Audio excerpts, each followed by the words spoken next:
All right, we're recording. All right, so I will now perform my greatest hits for you all.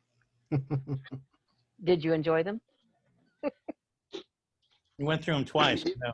Hit me again. There you go.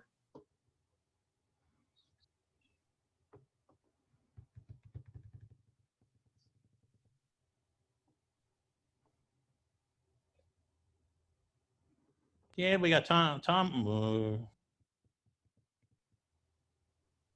Hey, we got Tom on there here somewhere.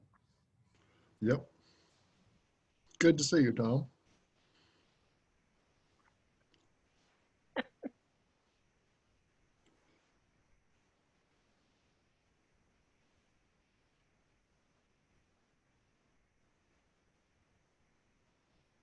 I guess we'll go ahead and start.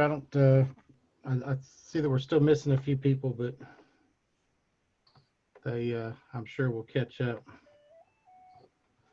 I'd like to welcome everybody tonight to the September ARRC meeting, regular meeting. Welcome. This is our first meeting after our new slate of officers has taken over. I'd like to do a quick thank you to the past slate. Bert Bruner was president. Age Shamblin was vice president. Lane Watts was secretary. Mike Lozano was treasurer, and Stephen Slider was a member at large. And unfortunately, I don't have their call signs in front of me, so you're gonna have to indulge me a little on that. But I wanted to thank them for the hard work they did. And unfortunately, COVID kind of sabotaged their year somewhat as far as things for the club to do. So thank you for your work. And we've got a new slate. I'll introduce you to them later, but we need to get to our program. So I'm going to turn it over to Rob at this point, who has agreed to continue to do activities or presentations in particular for the club. So Rob, take it away. Rob's still there. Okay, am I there you are. Now? Yeah, our speaker tonight is David Benoist, or David Benoit, depending on where you're coming from. He's the ARRL section manager for Georgia. You know, well, he'll explain how that works. But you know, he's the ARRL's representative and presence in Georgia. Fast bio for him. He received an Associate of Science in Computer Programming from ABAC, Abraham Baldwin in Tifton. Received a Bachelor of Science in Computer Science in '86 from Southern Tech, which is what, now Kennesaw. He's got a background in broadcast engineering, stint in the Air Force as a technician, as a radar technician, worked as a broadcast engineer in industry, went back to college to complete his BS. So like so many of us, he's a computer guy. Worked for state government in programming, network administration, system administration, and management.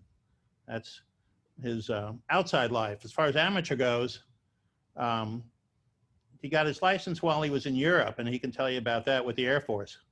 And he was in Germany at the time, so his first call sign was a German call sign, DA2QZ, and he was operating from West Berlin. He's got good stories about that. You know, we really need to get together over dinner or something. Came back and he got his call sign in Missouri.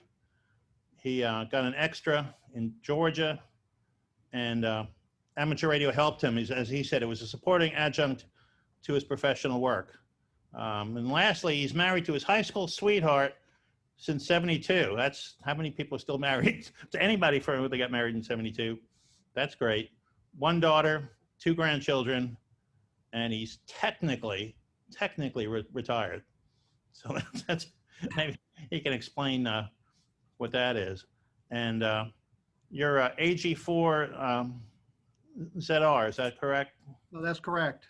That's correct. Interestingly, Z's have always appeared in my call sign, and the way it worked in Europe, some of you are old enough to remember the what they call the conditional test. conditional amateur radio exam was done primarily for military people that couldn't make it to an FCC site to do a formal test. And I guess the idea was it was going to be conditional till you got back to the States, and then they would do a real test. I don't know anybody that ever went through the real test. When you upgraded, it was just like you had a general class exam. I got that first over there. And then I was working with an amateur friend. He was working in the same radar shop I was, and he was from Conyers, Georgia. And I was from Missouri. And he basically was the one that gave me the exam. And he was big into Morse code, so I had to work on that. And we both went down to the German Bundespost, which is the equivalent of their FCC, and they gave us a license. I mean, we walked out of the door with a license, and we just wanted to talk to home. We weren't expecting to be that unusual. We had a 5-element beam on top of a 7-story building at Tempelhof in Berlin. Tempelhof was where the German fighters of World War II were housed, and that was being used by Pan Am at the time to fly in and out of Berlin in the American sector. The French had a sector, the Brits had a sector, and of course the Russians had a sector. This was a time when Berlin was surrounded by the Berlin Wall, and we actually got the opportunity to go over to East Berlin, get to walk through Checkpoint Charlie and things like that. I did that several times. It wasn't always a comfortable thing. But the world wanted to talk to us because of our call sign. We realized we had to get QSL cards, so we bought a bunch of QSL cards. But our primary objective was just to talk to the United States, somebody in the United States, because that was home. So when I came back to the United States, I ended up in North Dakota, northwest North Dakota. And there's not a whole lot of activity up there. At the time, there wasn't. And the radar system that we had up there was on 450 megahertz. It actually had waveguide that looked like HVAC, and had 6 megawatts of output. I don't know what the ERP was, but it was bad. And there were some tubes that I'd never seen before or since. I think one of the most interesting tubes was called an amplitron, and it was a great big thing. Looked like a keg of beer with these 2 lobes that stuck out and the waveguides attached to them. They had thyrotrons that the guys used to make lamps out of, put a lampshade on it and a light inside of it. That was some of my military experience. When I got out of the military, I went back into broadcasting, and I did a lot of engineering on primarily AM transmitters, some FM transmitters, a couple of directional stations, and ended up doing that down in South Georgia, moved from Missouri to South Georgia. And then in late 70s, ABAC offered a 2-year exam, a 2-year course in computer science. And we had just gotten a Radio Shack TRS-80 that had the big 8-inch floppy drives running Interpreter Basic. And I learned how to program in Interpreter Basic and completed my degree eventually at ABAC. And then my wife got a job up in this part of Atlanta, actually was associated with a company in Tifton. We moved up here, and I went on to Southern Tech. I had the real veterans benefits at the time, so I needed to take advantage of them because I waited for 5 years before I went back to college. So that's a little bit on my amateur radio and my technical background, and that's primarily the area that I come from. I want to talk about some of the other guys here that I asked to participate in the meeting, and that's for y'all's benefit. I asked David Vine, W-A-1-E-A-W, waving his hand there. He is the guy who does the Georgia on My Mind newsletter. He has thankfully taken that from me, and I really appreciate that. He does a much better job than I do. I just simply didn't have the time that it takes to do the kind of work that he does on it. he wanted to be here tonight and was interested in doing an article on you. So that's part of the reason that he's here. But he is Joe information on some things. So we're going to kind of do this Huntley Brinkley for those of you that are old enough to know the Huntley Brinkleys. And Joe is here because one of the things that Rob talked about was reinvigorating the club. And my primary amateur radio club is the Fayetteville Club. And by the way, if you'll get somebody, Rob, I guess you'd probably be the person to do this. If you will send me a link, I will sign up for a membership for the ARC. But Joe has been, this is me speaking about Joe. Joe has been, he does a couple of things for the club. He's kind of like our information person. He sends out emails about meetings and talks about the satellite stuff and gets us together for fox hunts and stuff like that. Back when COVID started, what was that, in March when you did the fox hunt from home, Joe? Yeah, that was March. Yeah, when things were really beginning to close down and our club just wasn't really doing anything, wasn't really meeting. I kind of get the sense that's kind of where you guys are. And Joe came up with this idea of doing a fox hunt from home. And, you know, you're kind of like, say that again? But it worked out very well. Now, the point that I want to make is it really brought the club back together, because the way we did it is on our local repeater. We used that as the talk around while everybody was trying to take their measurements and get their direction set. Everybody was at home, and Joe was at a very high point in Fayetteville, and he would turn on the Fox for about a minute or so, and we could all get our reading. And then we had given our local position to another fellow who was also on the radio, on the local repeater. And so after we did that, Joe would come around and ask each one of us what our direction was. And he would give that to Brian Herron, who was taking that information down. And then he would put the map up on the website so we could all go look at it to see where all the lines were pointing. And it was pretty much a mess, but that really brought the club together. And so while that sort of thing would probably be kind of hard in Atlanta because all of the buildings and everything, that's the kind of thing that I wanted to convey to you. Oh, we can pull one off, David. I'll put one on for ARC as well. I need to renew my membership. As some of y'all know, I'm actually a member, and I need to square up on my dues. I don't know how you're going to do that. What you need to do is see if you can get on top of one of the tall buildings in downtown Atlanta, and then you could just kind of work from there. I have already tested 3 locations for an Atlanta Fox. So if y'all want to do one, we can do one. You can hear it. Yeah. And not everybody was necessarily equipped to do this. Basically you just needed a Yagi, and I think we had some people that were just kind of winging it a little bit to get a general direction. But the thing that was most important is how many people were there for that, Joe? Oh, we had a good 10 people, and you know, for a fox hunt, you know how it is, y'all.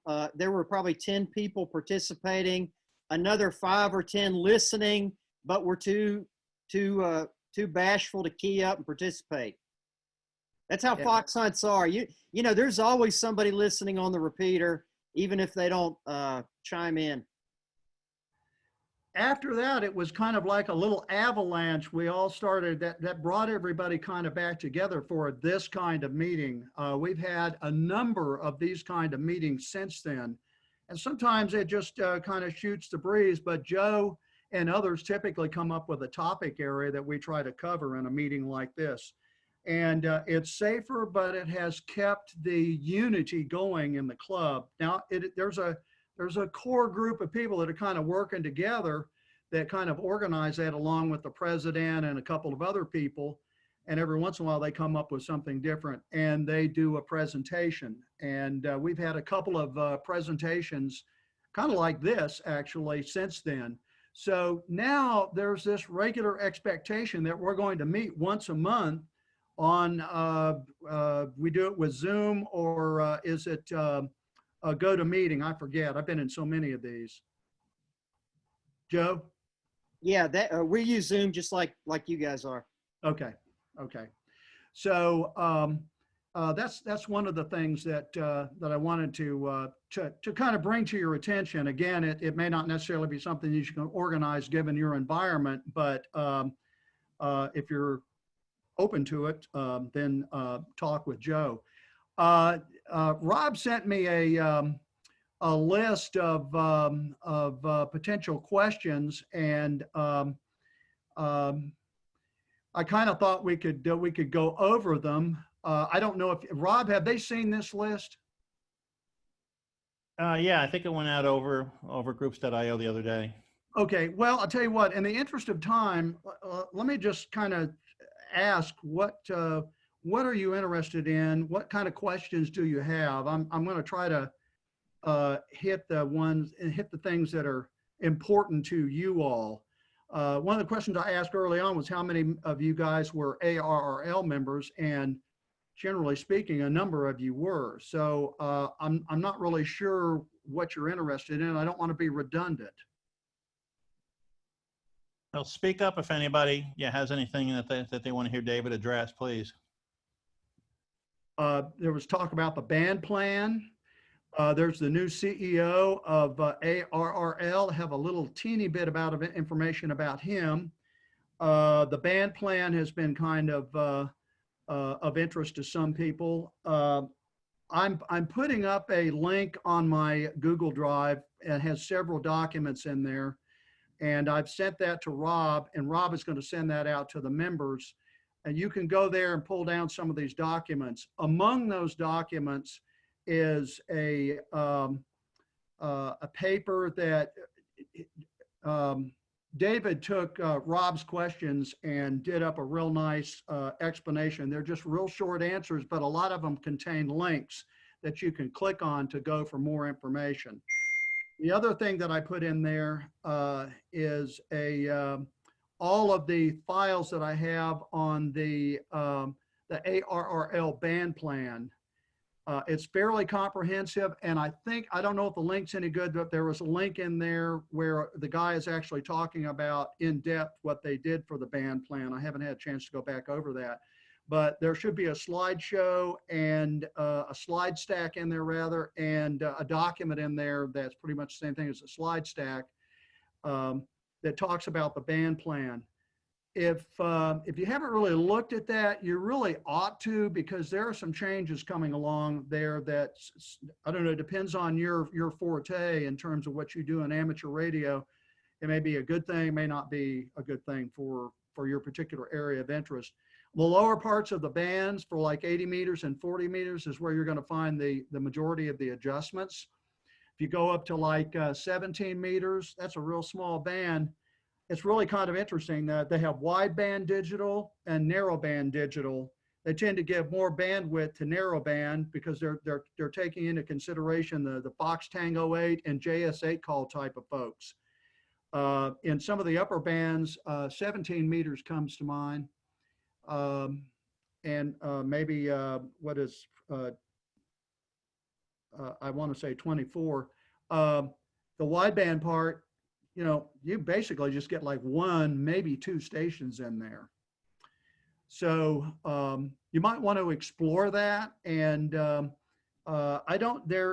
David put some information in there where there's a link on the ARRL website that you can go to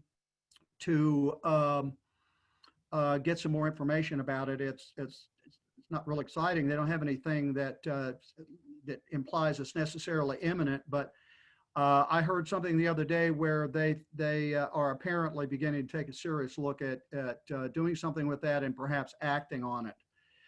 Another question that apparently there is some interest, especially for the non-ARRL members, is what are some of the reasons for becoming an ARRL member? Historically, especially when I first became section emergency coordinator and then section manager after that in the early days, there were a lot of people that were hacked off at ARRL because of some of the action that they took, especially with a previous division director. And I think that's pretty much passed at this point in time. My sense is that ARRL is trying to make some changes, do a better job of picking out a CEO that will be effective. That remains to be seen with the new one. I've got his link for his LinkedIn webpage. I'm going to be putting another document up there that has some links on it, various links that may or may not interest you. And that will be one of them. You can go take a look at his, you'll have to log in to LinkedIn to take a look at it, but it has his, basically his resume in there and his area of expertise. He is a fairly active amateur. In overview, he's fairly active amateur, but his background is management, primarily in the jewelry business. He's also been a CIO, and so in talking to some folks, that kind of raised an eyebrow because I think they were expecting somebody that was maybe more technical or been more involved in the technical side of things. So how this works out remains to be seen compared to some of the previous CEOs that ARRL has had. One thing I wanted to point out, how many of you have you probably have a subscription to QST.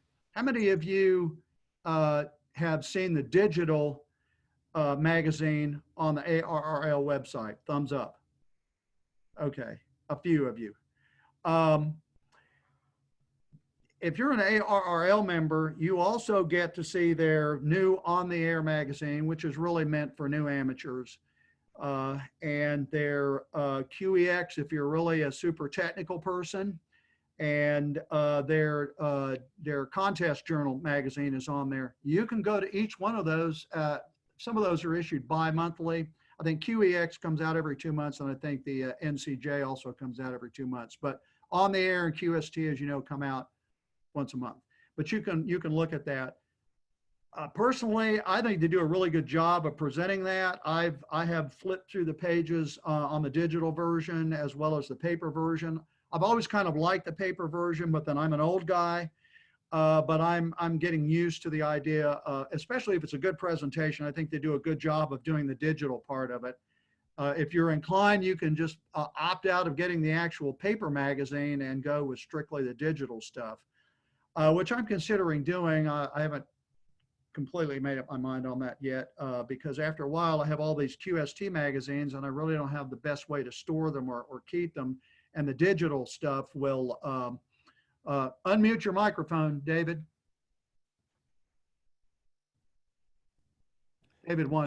One idea that Chris Clark came up with, which I think is really a good idea, is to take those QSTs when they stack up and bring them over to the local library. And our local library has a place where you can put things like magazines and stuff for people to pick up. Now, it may be that they don't, but then again, maybe a science teacher might be a good avenue to contact the science teacher and say, hey, we've got all these magazines. Would you like to have them, for the class or whatever?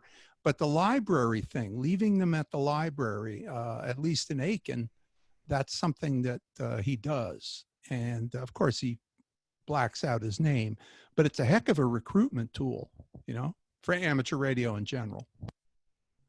That's a good idea. Wait a minute, I forgot. I made up some labels that I gave to him that says courtesy of the Amateur Radio Club of Augusta, and it has our website on it. So I think he just slaps that on the front. Yeah. Thank you, David. Let's see here. Let me look at this document here for some other things to cover. Oh, Joe, if you would you talk about your personal strategy for how you work with the Fayetteville Club and try to keep them active and awake? And I'm, some of y'all know I am also, like all of you, I wear several hats. The hat I enjoy most wearing, my call sign hat, is just having fun with ham radio. It's fun to work the Peachtree Road Race. It's fun to play, radio in the woods. It's fun to be a member of ARRL. I'm also the PIO of Georgia Oxcom. But the thing I like the most, and I think most hams, we like to do things. And Atlanta Radio Club has an awesome tradition of doing things. In fact, again, I mentioned that I'm a member and I need to get current with my dues. The tape measure Yagi that I built to go fox hunting with, I built learning from your own Alan Sellers and Jim Reed and Newton White, who's not on this call. So taking that philosophy of, hams like to do things.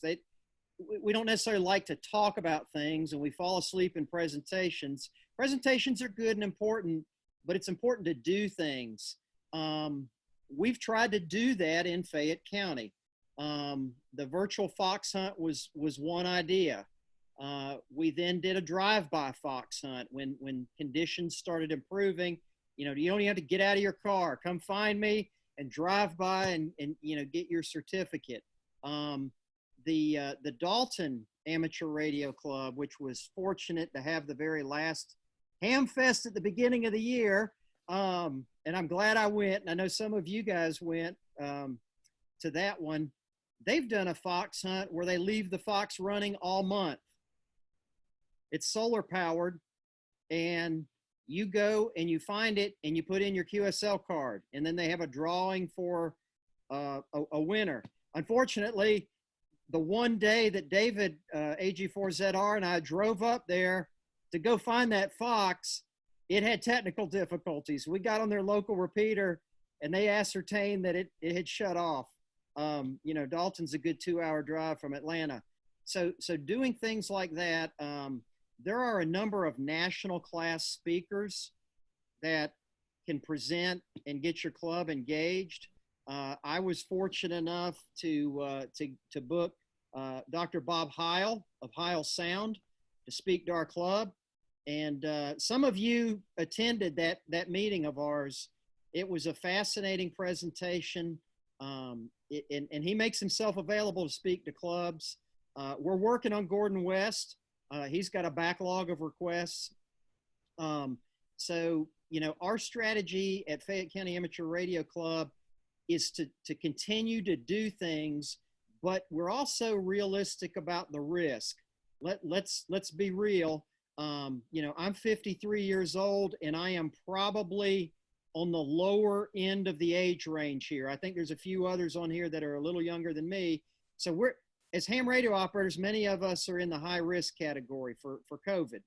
And so doing things, virtual field day. We did a virtual field day.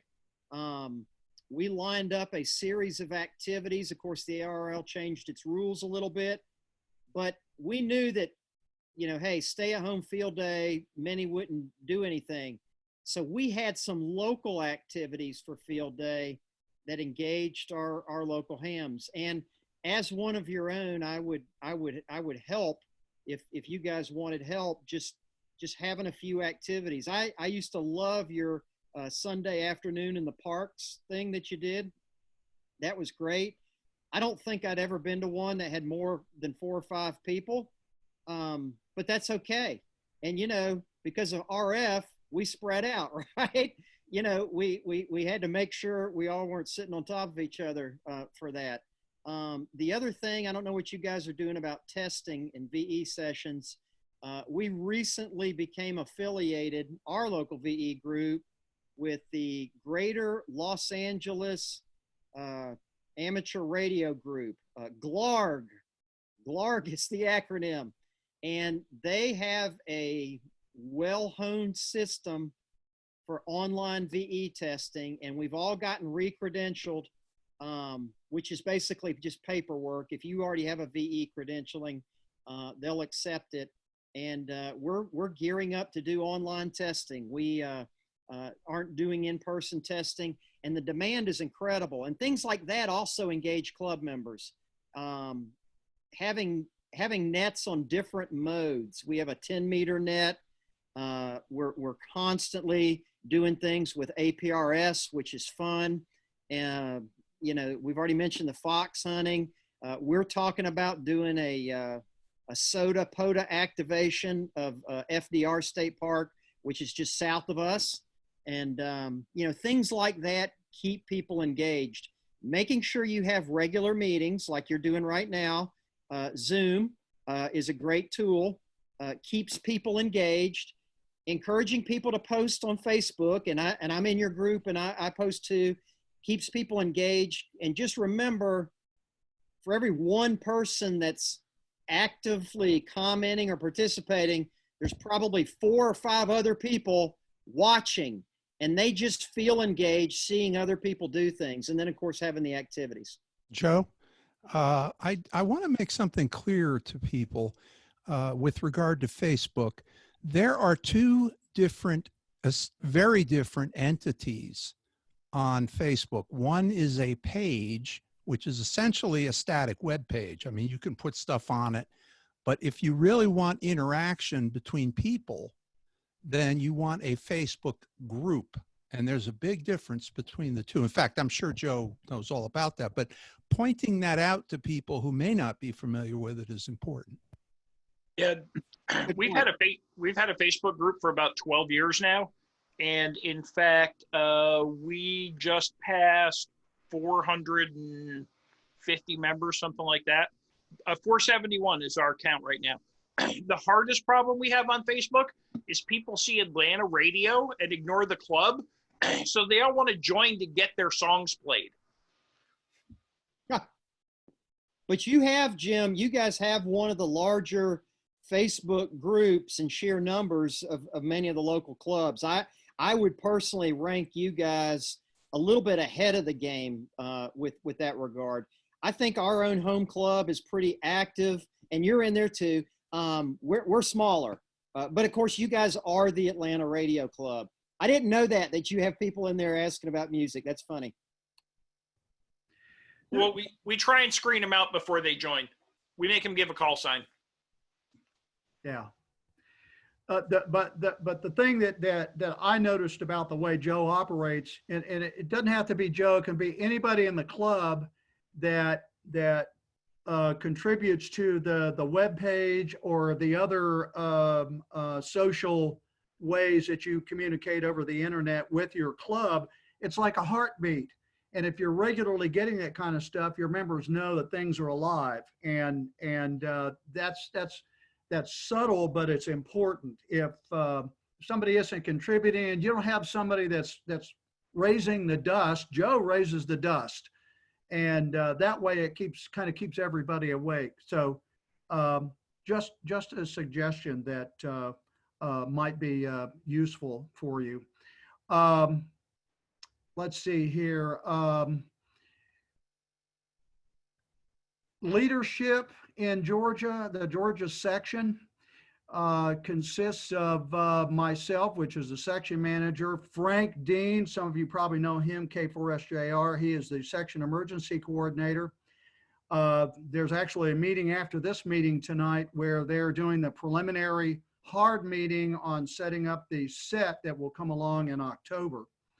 I don't know how much part of your group is ARRL. How many is ARRL kind of integrated in with your club, or do you consider that a separate entity, a separate organization? Still pretty separate, I think. I think it used to be more integrated. That's important. I dealt with a club that they were divisively divided.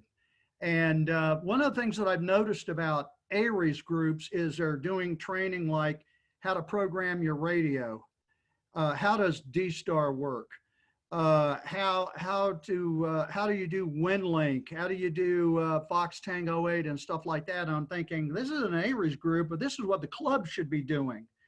So I think it's important to one of the things that we do that we discovered in order to prevent this divisiveness from starting, and I'm not necessarily, that may not be a problem at all in your club, but we always include everybody. If we say do a bicycle marathon event in Peachtree City, Joe often organizes those. We always make sure, mostly it's an ARRL training event, but we always make sure to invite anybody that isn't a member. We always say you do not have to be a member of ARRL to participate. That's real important, because you can find a place for them. If they're a novice, you hook them up with somebody that knows the drill. If not, you can actually assign them some task. Just a little food for thought there. Again, not sure exactly how your organization is set up. Do we have a website? I don't know how many of you have been to it. GeorgiaARRLs.org. It's the ARRLs website. There's also the sister website, ARRL-GA.org, that has mostly the section information on it. There is some updating that is underway on that one, but there are some things on the Georgia ARRLs website that may be of interest to you. And I kind of made a list of them. How many of you have heard of the Georgia Situational Awareness Mapping Initiative? Not many, I guess. It's a great project. I'm sorry? I'm saying it's a great project. Yeah, Jeff, you know about it. Yeah. It is put together by Brian Herron, W8BYH. Brian Herron is a GIS expert, works for Atlanta International Airport. He put this together, and it lists the repeaters in Georgia. It lists the evacuation routes out of generally the southeastern part of the state. It lists the 2 meter, the 440, the D-Star, the DMR repeaters that he has been made aware of in Georgia. He always vets that information. It's not always accurate in all the other sources that we have access to, but it is very useful to take a look at. That link will be going up to the Google Drive that I have, and you can take a look at that. Hey, David, I'm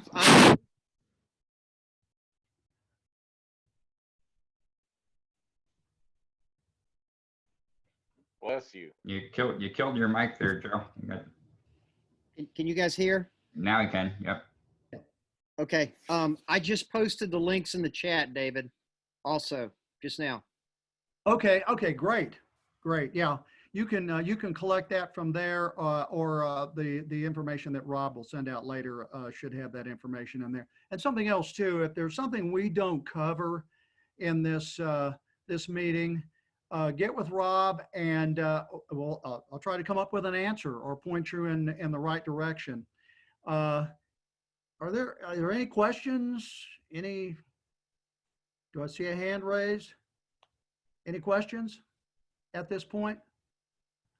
I'll throw that one in about the impending $50 fee for license renewals FCC's working on. Go ahead, David. Oh, you're asking me? That's fairly recent. I haven't gotten any hard information on that. I suspect that's a starting fee. But I'm already hearing that some people are greatly concerned about that, and I think that's probably going to impact participation. I kind of wonder if that's going to. I mean, you have to pay for your testing and a few other little things, and some people are going to throw that $50 fee in there, and there's probably a turnoff factor in there somewhere. David, I think that's going to be particularly bad for younger people. Exactly. Yeah. I was going to bring that up. That was discussed in our youth meeting last night. Kids don't have $50. I'm sorry. It's going to kill any youth program out there. Hey, Steve Casey 4AZO. My question, $50 is going to be for renewing an amateur radio license? And vanity calls, which I can sort of understand. Maybe I'm conjecturing here, but maybe they just threw that out on the table. I think they'll probably go a little bit lower, but that's just my thought process. One of the things you need to do is lobby with ARRL. That's another benefit of being a member, is you can send them your concerns about that. And I mean, they're going to lobby for the best situation they can. But I think if more people complain about it through the ARRL, it'll have a greater punch. Another thing you can do is complain to your representatives, your federal government representatives about that. Write up a letter, explain it in professional, polite details, and send it to them. Don't know if it'll go anywhere, but nothing ventured, nothing gained. Yeah, one more question, David. Thank you very much. Sure. Is there anything out there on the FCC website? Has this been a formal proposal? Pertaining to this? Yeah. You know, I don't know. I sent the link in the chat. At least it's not an FCC article. Yeah. There is something I read with regard to a notice of proposed rulemaking. Yeah, let's see here. Thanks for the link. Oh yeah, there is actually. Hang on, I'm sending it. There you go. Yeah, I got 8 more years before I renew, but still, this is A lot of money. I'd like to know what the justification is for wanting to even charge that kind of money. Yeah, I think it is exorbitant too. Yeah, I think there's going to be a lot of screaming and pounding of fists and stuff like that over this if they push hard for that. You know, I think it's kind of like a bidding thing. You know, they're just starting out with the highest bid to see how, you know, maybe they have a lower objective and they don't want to start out at the lower objective. They want to start out the higher objective to make the lower objective that they have in mind. Oh yeah, I mean, granted, I admit I'm not exactly a person who's been active on the bands for the last few years, but just the same, I want to hold on to that license as long as I can, and for them to want to charge me $50, say 8 years from now when I renew my license, it's not going to exactly give me an incentive to keep that license, which I've had for over 30 years. You got to save $4.25 a year and you'll be ready. Yeah. Yeah, sure. On a retire, yeah, sure, Rob. Unfortunately, the FCC has gotten so rich off spectrum auctions that they must feel like that this can be that they're a revenue generating stream for the government now versus a group that is there to help serve the public interest. So I'm sure there's something to that. Yeah, and one thing that I've observed in government, I worked for state government for 28 and a half years, and sometimes people that make these decisions, they equate this kind of thing with the kind of things that they charge the commercial people. In other words, their perception is that it's oh, this is just another commercial thing. They don't know what the reality is. And this letter that, or this document that David put together, it's got a link in there that goes to the link on the ARRL website pertaining to this. There's not really a whole lot new in there, but it's a place to keep up with that sort of information. That's a topic I'm going to keep up with and try to stay tuned up on, because I know that's a hot potato. You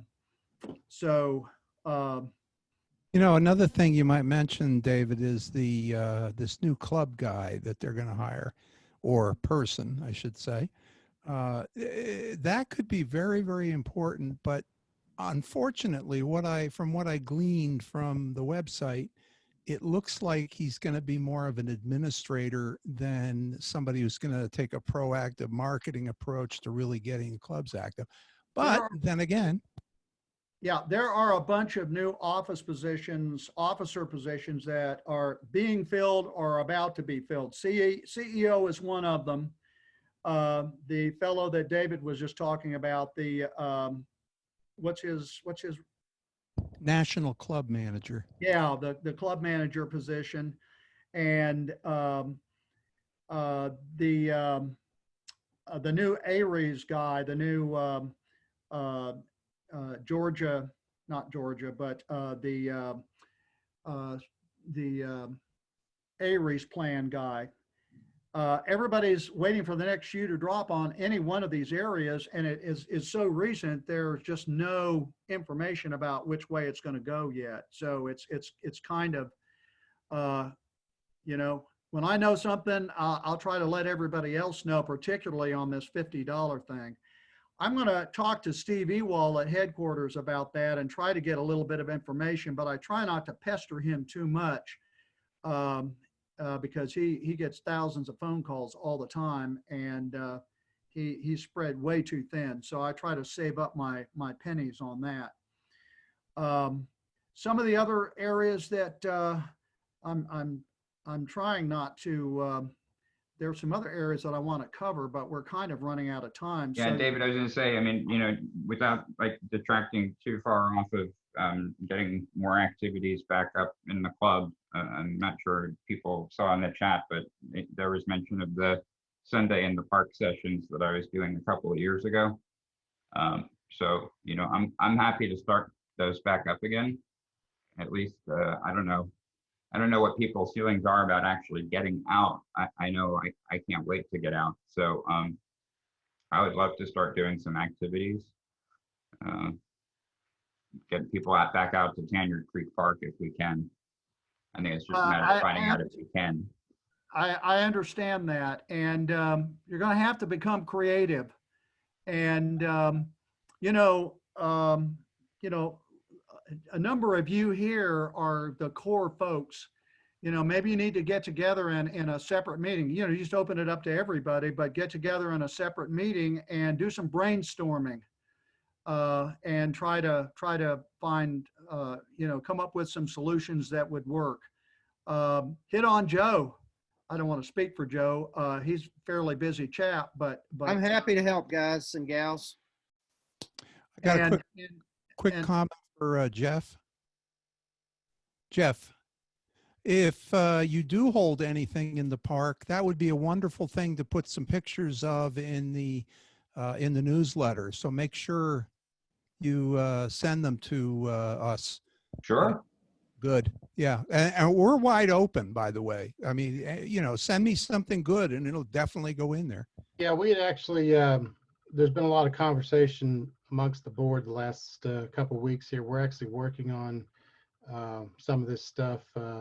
Bill Perkins is kind of getting back involved with the club, and he's going to help us with some of the weekends in the park type things that we've done in the past. We're also looking at doing a possibly in the next 2 weeks an L Expedition. I don't know, for those of you that may not know, L Expedition was kind of a knockoff the D Expedition, and it was done during lunchtime. And several of the guys here on this Zoom here tonight probably participated in them. And I talked to Bill, and we're looking at possibly doing one in May, possibly 2 weeks. So we're going to let everybody know the next couple of days about that. So that's sort of an operating in the park, but it's a little different. But that's one of the options, because you can do that by yourself somewhere. You don't have to be in a group of people. Everybody sets up wherever they're at. If they're at work, they go up on the parking deck and throw an antenna off the top of the parking deck. You know, try to reach out to each other, and then you report back at a later time what antennas you used, what kind of feedback, were you able to hear people, were you not, that kind of stuff. So we'll do the park, the operating in the park stuff, and we'll also do some of these L Expeditions again too. Then we got a bunch of other things that we've been talking about. So as far as activities.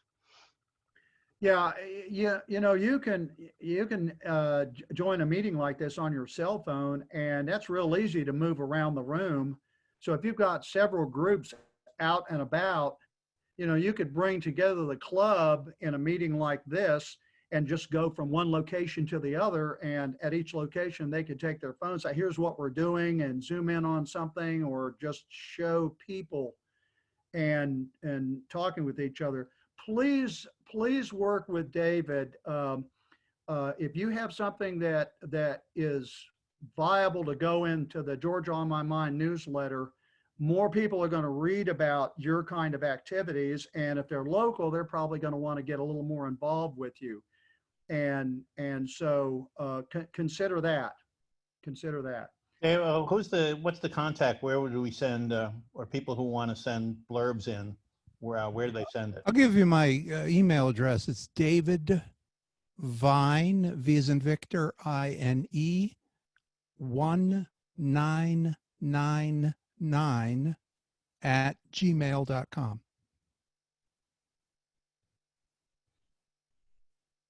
You get that? Thanks. Yep, got it. Thanks. Okay. Yeah, good. And because he's going to do an article on this meeting tonight. So you've already got some coverage coming on this, but don't hesitate to get back with him on other things as well. Any other areas, any other stuff you might want to know about, or maybe there's something I need to do some research on to get to you. Does the ARRL still give the club a referral fee if someone joins or renews their membership through the club? It used to give like a $2 or $5 renewal to the club for having members renew through the club. You know, I remember that from a few years ago. I'll have to look into that. I'll find out. I know. Yes, they do. Okay. Thank you, Martha. Sure. Wait a minute. It doesn't even necessarily need to be like giving cash. You could do like a credit towards their renewal, right? If they refer people. What about the Parity Act and getting the antennas in the subdivisions? There's a link in that letter, that information that you sent me that talks about that. It's kind of like the $50 thing. It takes you to the ARRL website, and it gives you some information on that. I haven't heard anything on that in a while. I did hear that they were basically beginning to open the paper book back up on that to start trying to do something with that. I don't think much progress has been made. And personally, I'm kind of skeptical about that, that anything of substance is going to come out of that, that is better than what they've come up with in the past. Something with a little more teeth. Another thing to consider is that I believe the Congress, the 116th session of the Congress will be over at the end of, I don't know, sometime in either late December, end of December, or sometime early in January.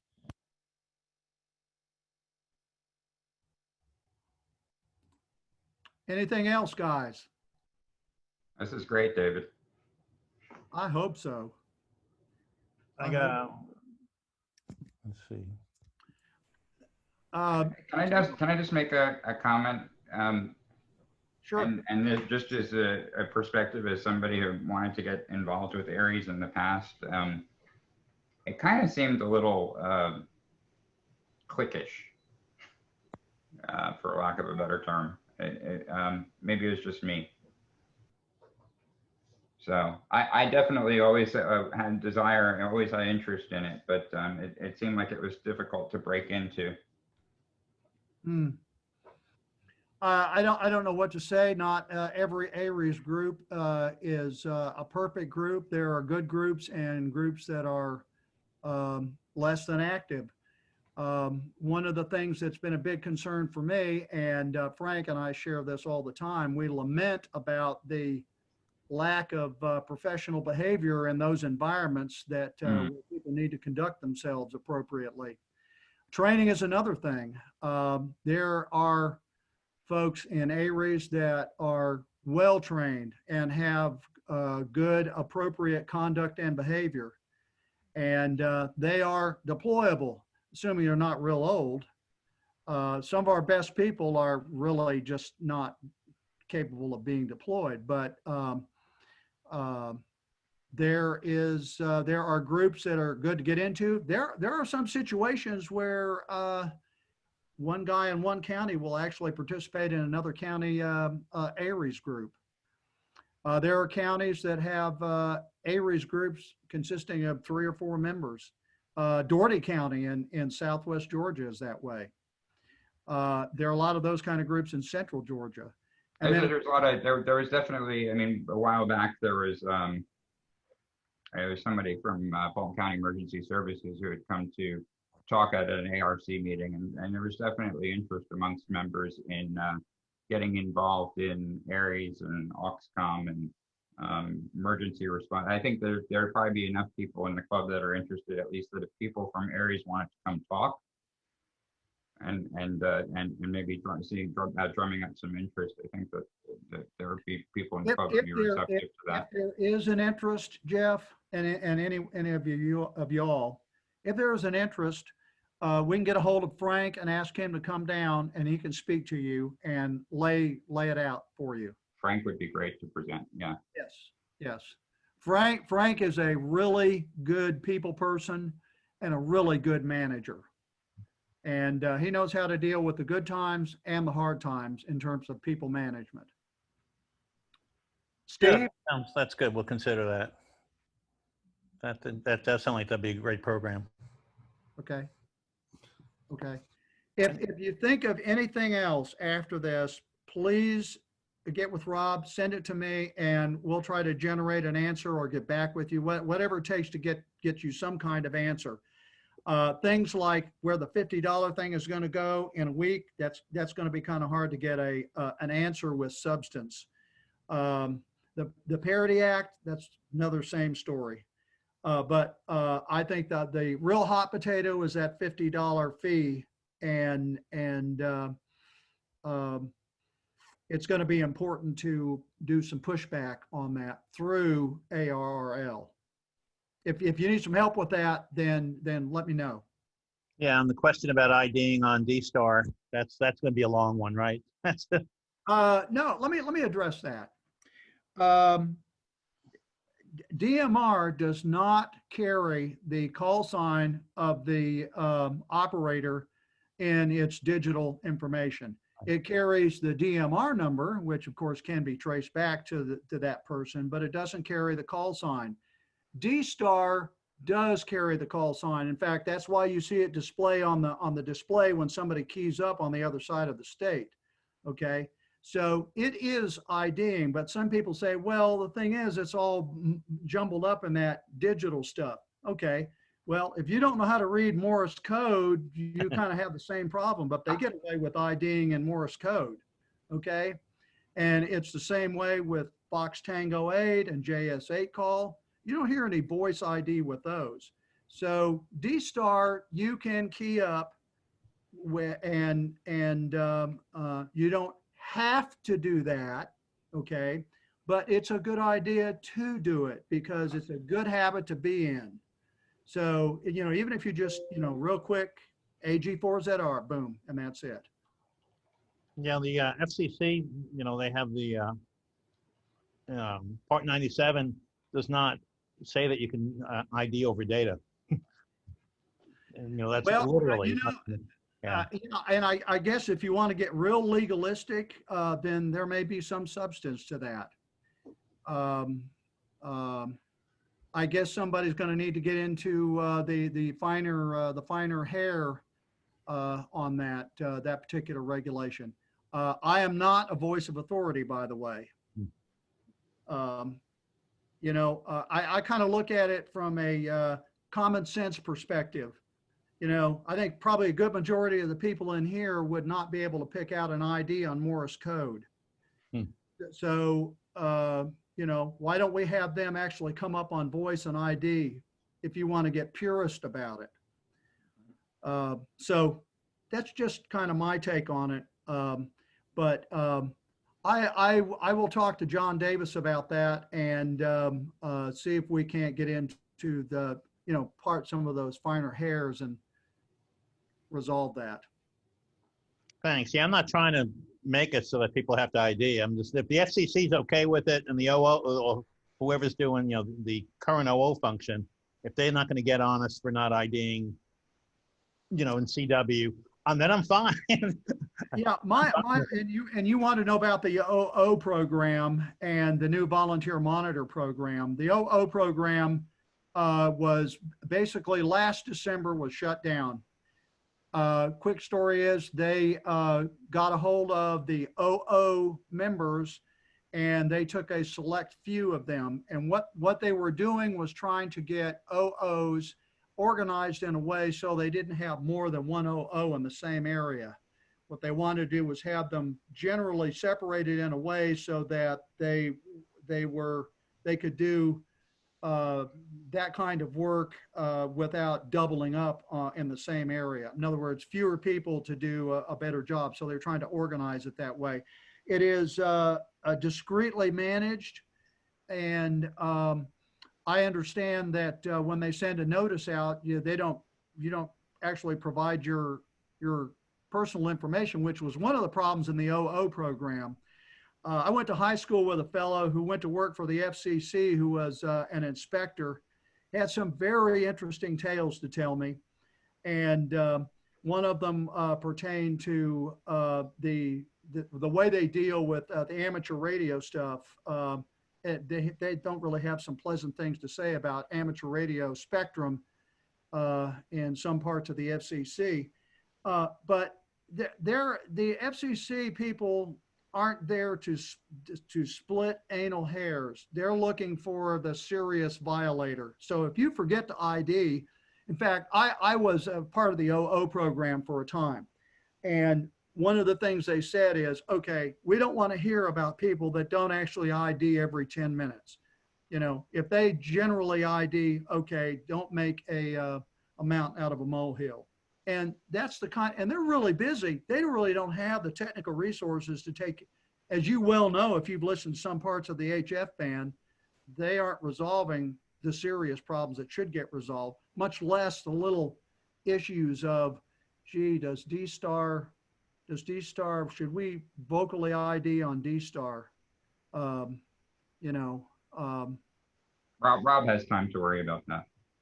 Exactly. I get that. And in fact, we had the OO coordinator, when the program was actively going, and he said they don't even listen to VHF, at least at the time. Yeah. So, yeah, I get that. And yeah, 80 meters. I think on 80 meters, no one's ever heard of an ID. It's wild. It's Wild West over there, but I get it. Thanks.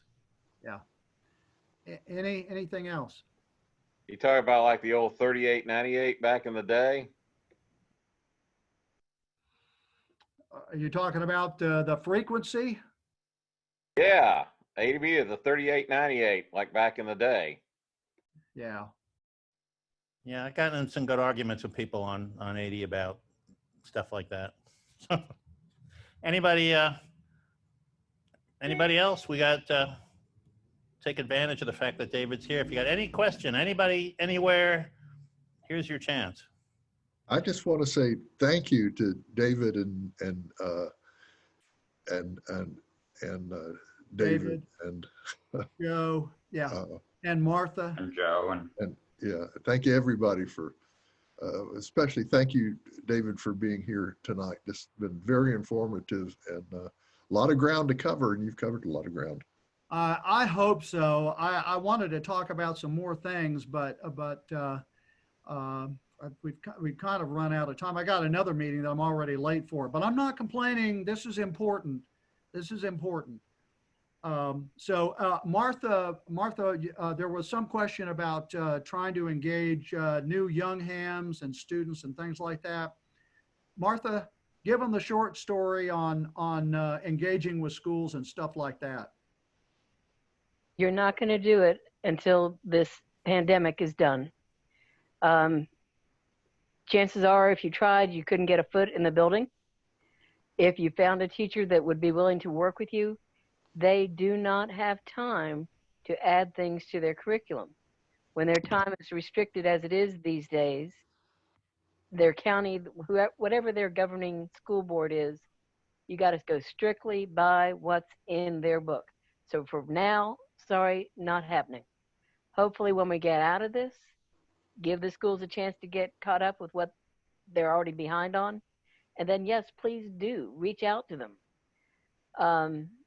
I will tell you, to me, the best way to get your foot in the door at a school is to get them interested in an ARRS contact. My opening line frequently is, how would you like to give your students the opportunity to talk to an astronaut? Is that still going, Martha? Is that the ARRS is still going? Right now it is, but all the entities that have been selected for a contact have already been selected. Yeah. Normally they open up a window for new proposals October, November. They are not doing that right now. They're still trying to get caught up on the schools and other things that had to postpone during the first half of 2020, in addition to the entities that were selected for the second half. Once they get those caught up, they will reevaluate.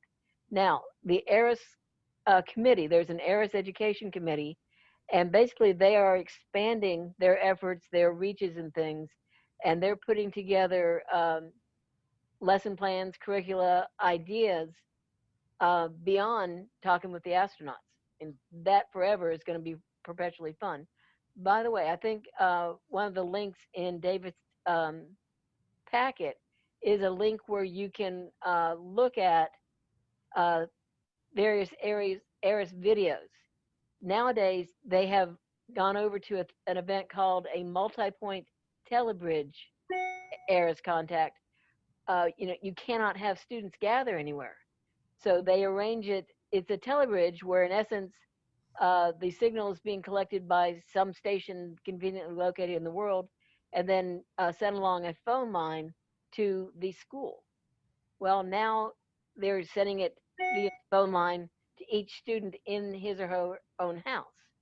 And on that website, you can look at some of the traditional ARRSs, amazingly fantastic, but you can also listen and watch some of these multi-point telebridge things. Truly not as exciting, but for the kids, they don't know. They're talking to an astronaut. So you've got that link.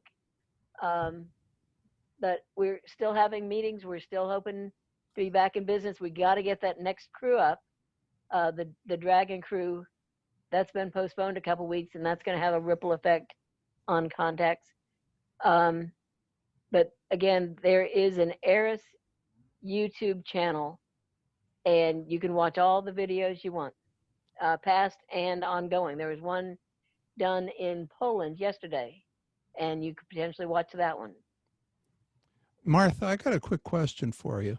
Yes, sir. I once, not that long ago, did for a private school, there was a science teacher who I talked with. Actually, I talked with the headmaster of the school, but he put me together with a science teacher, and I came in and did a talk about the electromagnetic spectrum. And I'm just wondering, what do you think about, helping teachers out in this time? In other words, if they are doing, say, a curriculum on radio waves, do something that's applicable to that particular topic, but maybe kind of sneak in a little bit about amateur radio. That's the perfect way to do it, but don't try to do it now. I am now retired, and I'm busier than ever, but two of my sisters are still teaching, and they're working like 25 hours a day. This virtual stuff is hard, and it takes a lot more time than the traditional teaching, and you don't know what impact you're having. So you got to give teachers the opportunity to get caught up and then do it. One of the goals, one of my dream goals forever, is to have a workshop, a camp, or whatever during the summer for teachers. Bring them in and show them how you can incorporate the topics that you have to cover anyway with an amateur radio twist. And the idea is, hopefully, first off, answers the question that we always get: why do I have to know this? When am I ever going to have to use? Ham radio gives you, that excuse real quick so many times. But most teachers are probably among those who say, do people still do ham radio? They have no idea what ham radio is and the fact that it's still going on. You got to educate them. But we're certainly not doing it during this pandemic. And if we ever get to do it for real, it's going to take a lot of organization and probably a chunk of change. But I would love to do that, because once you get a nugget of teachers trained to do this kind of thing, I think the growth will be exponential. But it's got to get started. Other questions? But yeah, the ham radio, the reason I enjoyed doing ham radio at my school is that it relates to so many topics. And it's not bone dry, learn this definition. Okay, you see this thing, it's really great. Well, here's how you get to use it in ham radio. I love that aspect of it. But again, most teachers don't necessarily know that. But we can fix that. There was, in New York, there's at the World's Fair site, they have the Hall of Science, which is a big science facility left over from the 64 fair. And there's a radio club operating on out of there, and they got a new director, and the director kicked them off, kicked their antenna out, kicked their repeater out. And they said, "Why are you doing this?" They said, "Because you're ham radio, we're only interested in science." And that was the end of them. I'm just glad, that opinion is, that is in the minority. Again, this could be one of those multi-club things that we did, like the Maker Faire and the Science Festival and such, that we work on with a number of groups and try to get this together. A lot of work. And I want that for teachers, but I'd also like a parallel thing for students. Because again, most counties and basically most public schools have a very strict, this is what you talk about today in this particular class. And if you don't have these words written up on the board, you could be fired. Very, very regulated what they can, what they cannot do. But if you educate the teachers, there's still ways some of these things can come out of their tongues. But likewise, their students aren't getting this. So again, parallel camps, one working with the teachers, one working with students. That would be my goal, but not during this pandemic. It's not going to happen. And I was telling David, I was working with a mother and daughter trying to get them ready to take their tech license. And because of this mess, we had to do it via Zoom. And it became a vocabulary lesson. Felt real sorry for them. They did well, they passed. But unless you can say, fiddle with this knob, play with this thing, look at this thing over, really, it's hard to do Zoom. And the students are zoomed out. Don't give them another Zoom to mess with. So we got to be able to get back in the classroom and play with the kids. One of the youth groups that I attended both last night and a couple of weeks ago, the leader, their big thing was to make videos. Videos can be good, but they're not the same thing as live interaction with the students. Students want to do. So somehow we got to get in there to do. And sad to say, it is far easier to do this in a private school where they don't have this day-to-day, you got to say these words requirements. But obviously you could hit more people if you're in a public school. That's the fight you got to figure out. Other questions? And you press the button with me, you get a lot of answers. Sorry. Thank you, Martha. I'm glad I got to talk to you guys. Glad to be in your meeting.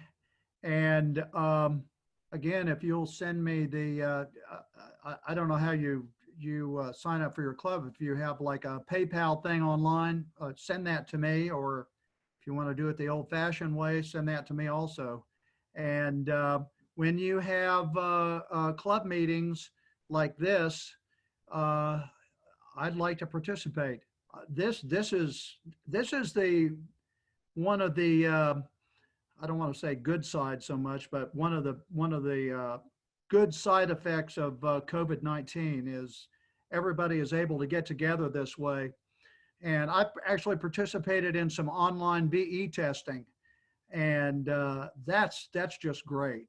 You don't have to get in your car and drive somewhere and fight with the hospital people to get in there and all this other stuff. It's all handled online and works very well. So I am more inclined to participate in a meeting like this instead of getting in my car and driving through the great desert of Atlanta. I'm sorry. I used to work in downtown Atlanta for years, and I drove that combat drive in every morning and back out. So, Amen, brother. yeah. So this is the preferred way to deal with that. So you come up here and say, yeah, we're not in Sonoy anymore. Yeah. Great. Wonderful. Wonderful. Thank you. I appreciate that. You're welcome. John, where? All right, David, thank you very much. And thank you to Martha. And of course, Joe's gone. And who else do we have here? But thank you very much for David Dunn. showing us some interest in coming out, answering questions and offering solutions and ideas. Really appreciate it. Thank you. Thank you. Good night. Good night. Good night. Take care. We're going to do for those of you left, we're going to do a business meeting. So if whoever wants to stick around for that, we'll try to update you on what we've been doing the last couple of days, the last couple of weeks. Good night. Good night. Good night. Thanks. All right, we retained a few people. Hardcore. All right, we got about 16 people left. I don't know what happened to Mike tonight. Mike Miller, he didn't make it. I guess he had something going on, but we I guess just wanted to try to go over some things with y'all and let you know where we are as a board, what we've been working on. We've kind of been hitting a whole bunch of things. I don't know, did you want to try to do any sort of a financial? I mean, there's not really a whole lot. I know we're kind of still in an audit phase, but you'll have to unmute yourself too.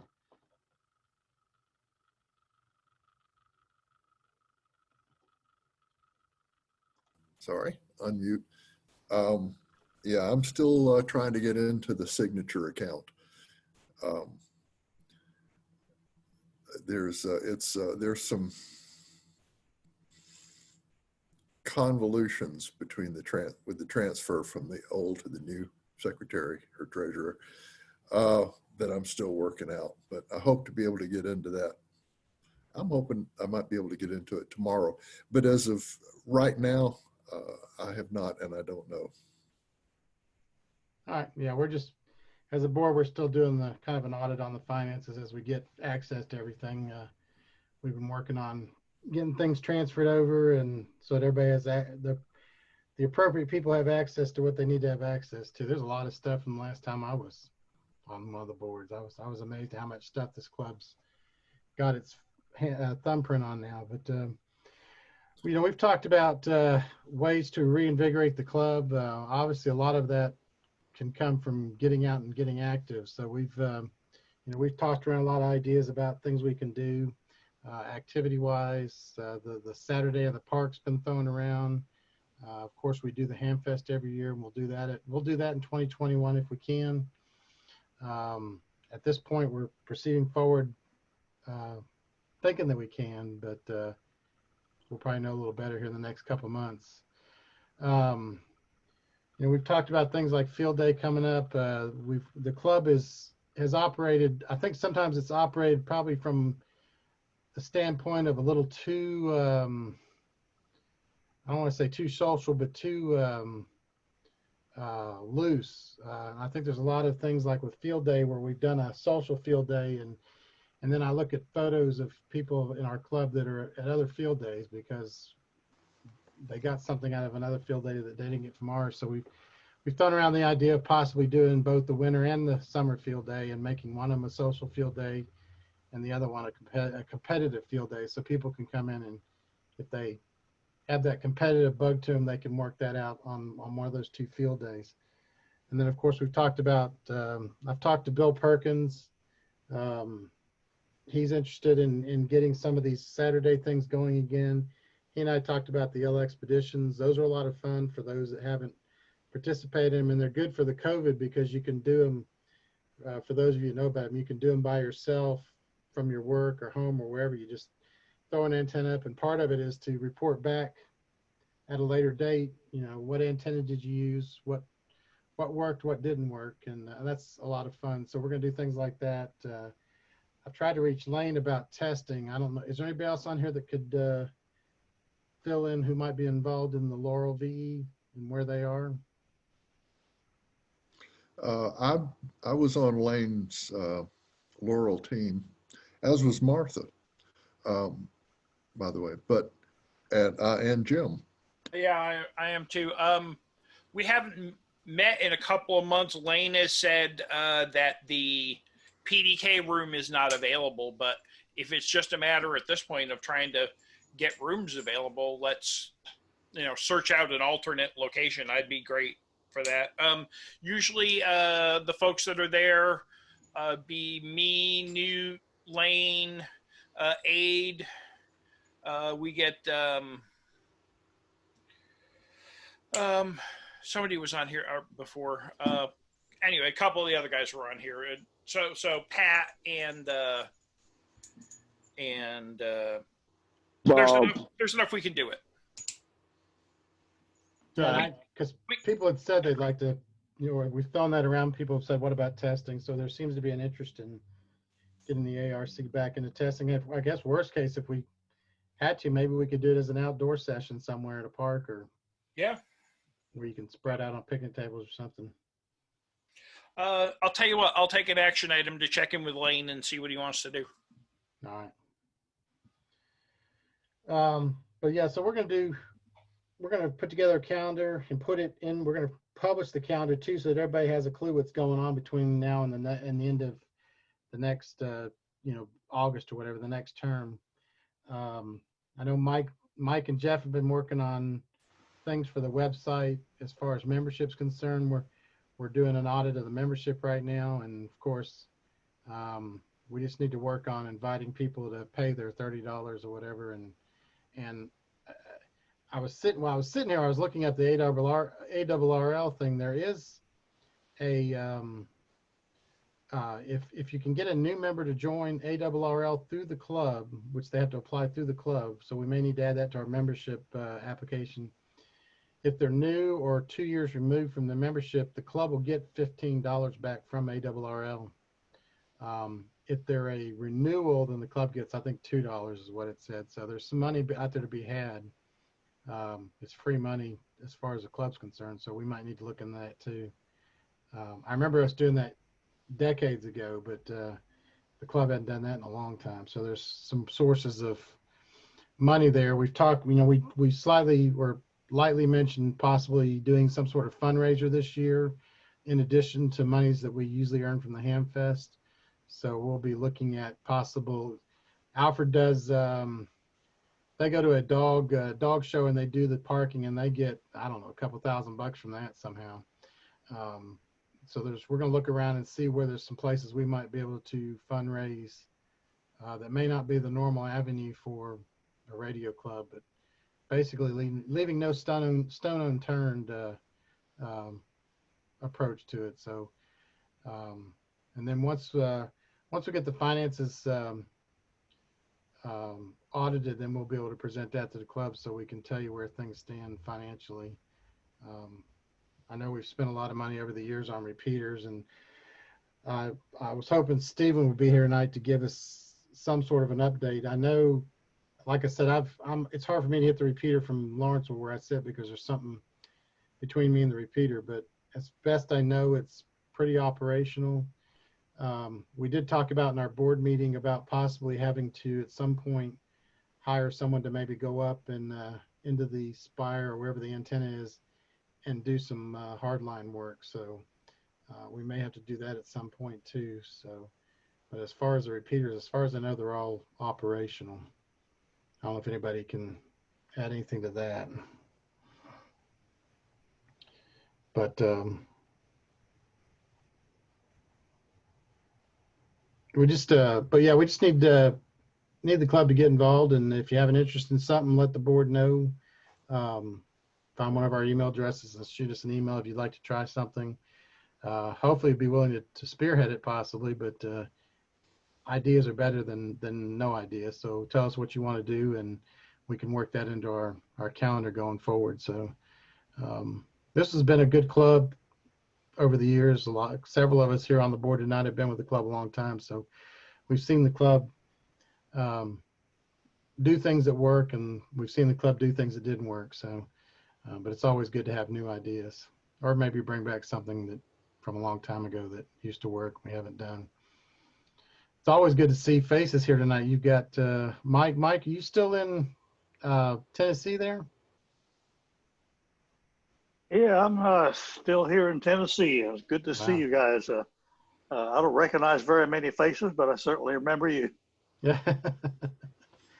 Yeah, Mike's in Eagle Rock? No.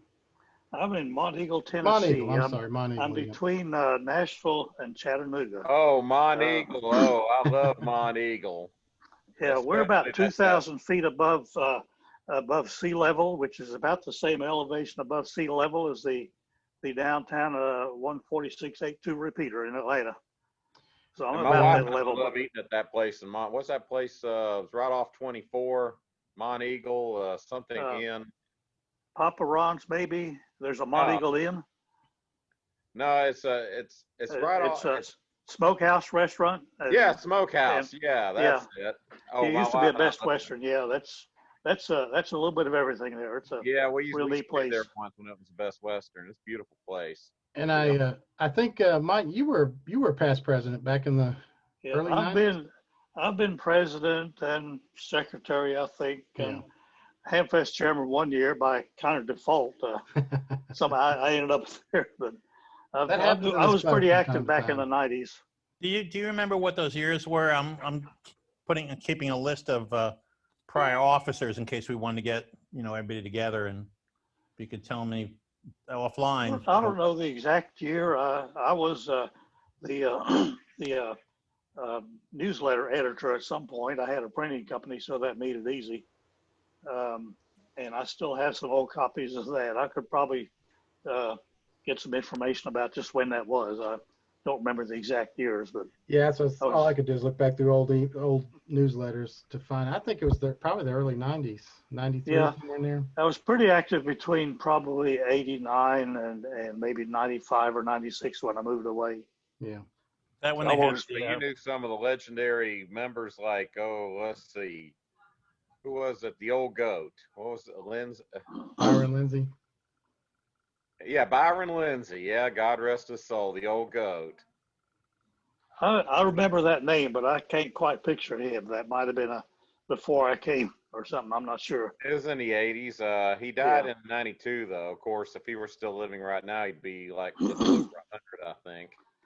I moved to Atlanta in 1986 or 7, thereabouts. And I was real active in the Greenville, Mississippi Ham Radio Club. We had 146.82 repeater. So that's kind of what drew me to the Atlanta Radio Club. And then I just found a really nice group of folks. And that was when we had the big ham fest, like the one where we gave away the car? Oh, yeah. That's I was the really big one. First one I went to was at the World Congress Center, and it was a big to-do, and it was a state convention. We had Little O Porch as a speaker.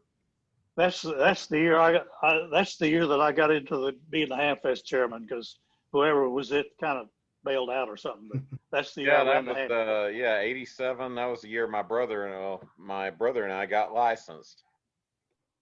They had Ludlow Porch. What an interesting speaker. Yeah, he was. So that's kind of where we are. Tom bailed out on us. Tom Crowley, Aid talked to him, and he's going to start the newsletter back up. So if you have an itch to write something, he's more than willing to publish it. So if you have an interest we had a really good newsletter back in the early to mid 90s when Jim Massera was doing it. We had, back in the 80s. It was actually when, late 80s, early 90s, we had a lot of people that were contributing articles. They had an interest in scanning or whatever facet of ham radio or other things, and people were writing articles left and right. So it'd be good. I think Jim Massera took over the newsletter editor after I did it. Yeah, he did a really nice job. I've been trying to get him to come to a meeting. So. He's around again too. What's that? He's around again. Yeah, he's over here in Grayson. I've talked to him a few times. I'm trying to get him to I'm trying to ease him back into being an ARC member again. He'd be a good asset to have help, especially helping with the newsletter and stuff. He's editing stuff for the Patch, I believe, which is a little local newspaper. Well, I think the last time he stormed off, he was mad at me. So if I need to issue any kind of apologies, I'm glad. No, I think I honestly I think we're probably his best landing place because I think he burned so many other bridges in other clubs. So. Worse than he could have done at ARC. It would be great if he would, if he could start a cartoon again for the and that's newsletter. what I was trying to get him to do, the cartoons and because he's good at writing articles. He'll always loved his cartoons. He's an excellent cartoonist. He's very good. Those newsletters he put together when he was doing, he was adding cartoons to them, and he had the right thing at the right spot and it just added to the newsletter. He's gifted with that stuff. And he still designs QSL cards for people. Yeah, he's got his hamtunes.com or something. Yeah. So, well, that's all I have for tonight. I don't know. Do you have anything, Rob? Anybody got anything? No, I do have. I've been going over the membership list and reviewing it, updating it, and so forth. And I've noticed that there's a lot of folks have just sort of let their membership slide, and it has the appearance that people just don't know how to, or probably don't even realize their membership's expired. Yeah.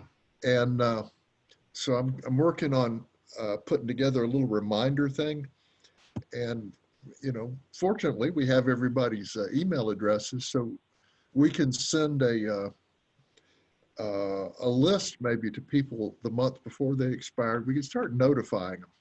Yeah. Do you have MailChimp or you have Constant Contact? Well,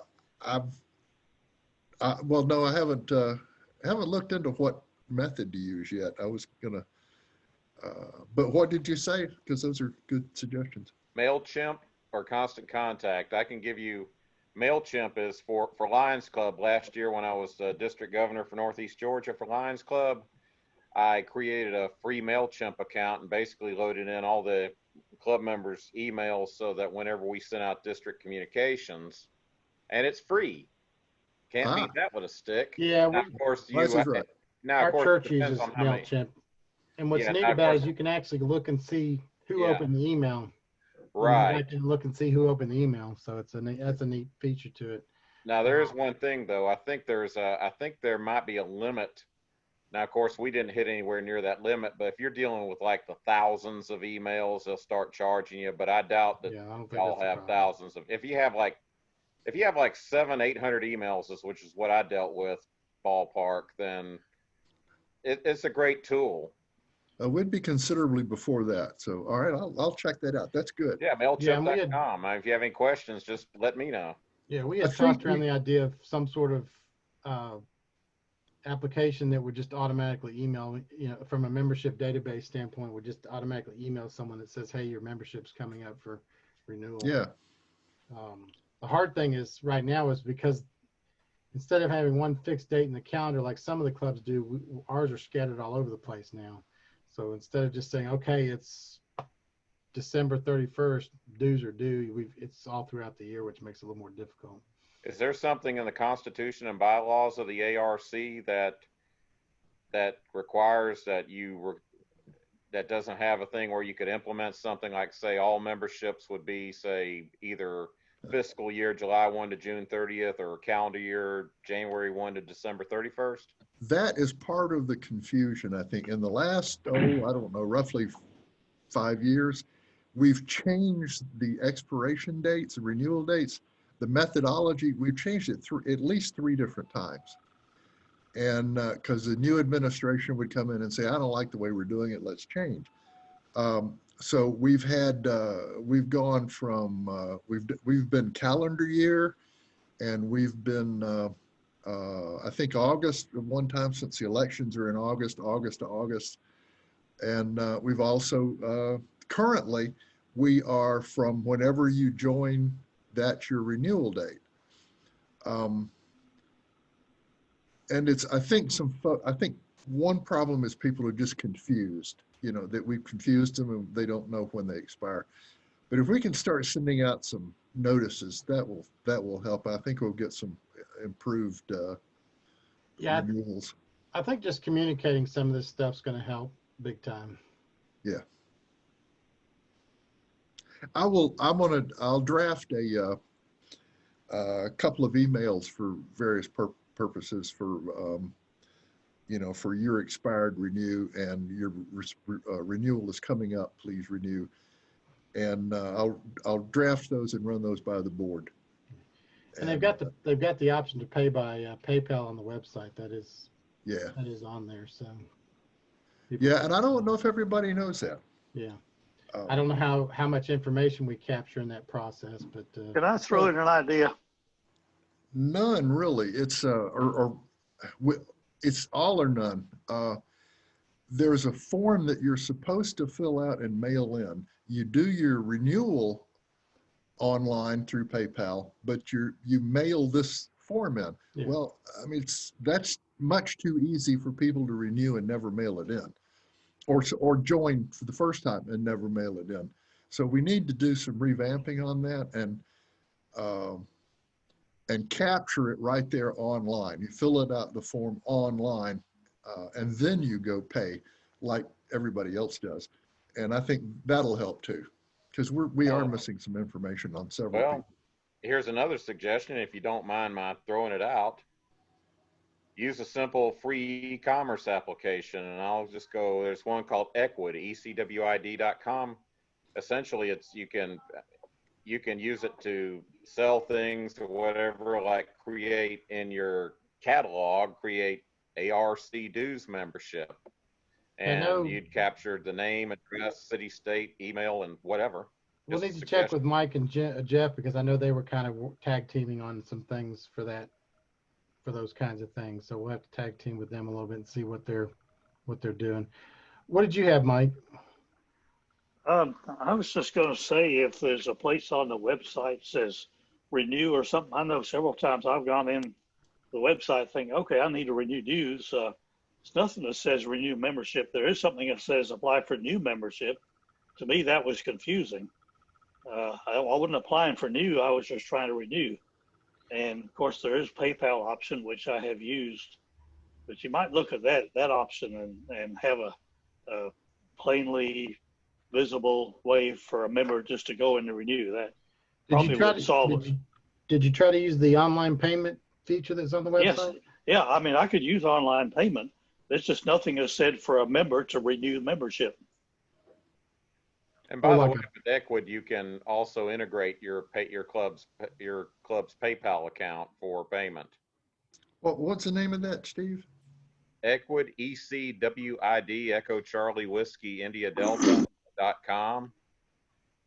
And it's an e-commerce. You can set up a free e-commerce site, essentially set up your own page. Now, if you want more bells and whistles, you pay a little bit of money, but for just a very basic type of thing like y'all would probably need, what I use for my local Lions Club doesn't cost you a dime. So it's, again, just go out there and take a look-see at it. It may or may not fit your model, but I know that I've had some good experiences with it. And again, if you got any questions, just give me a holler.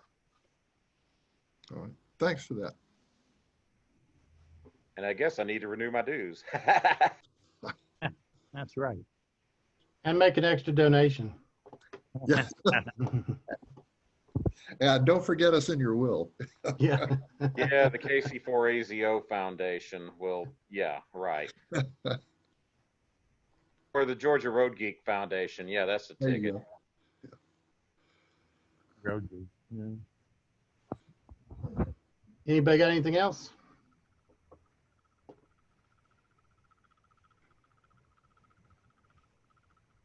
Going once.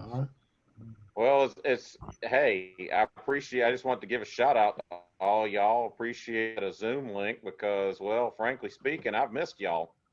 I missed going to the Friday night stuff, the Friday afternoon lunch things back in the day. And I think it's great that you guys are meeting by Zoom, and if y'all decide to do like a hybrid model or Zoom or whatever, I say you could count me in.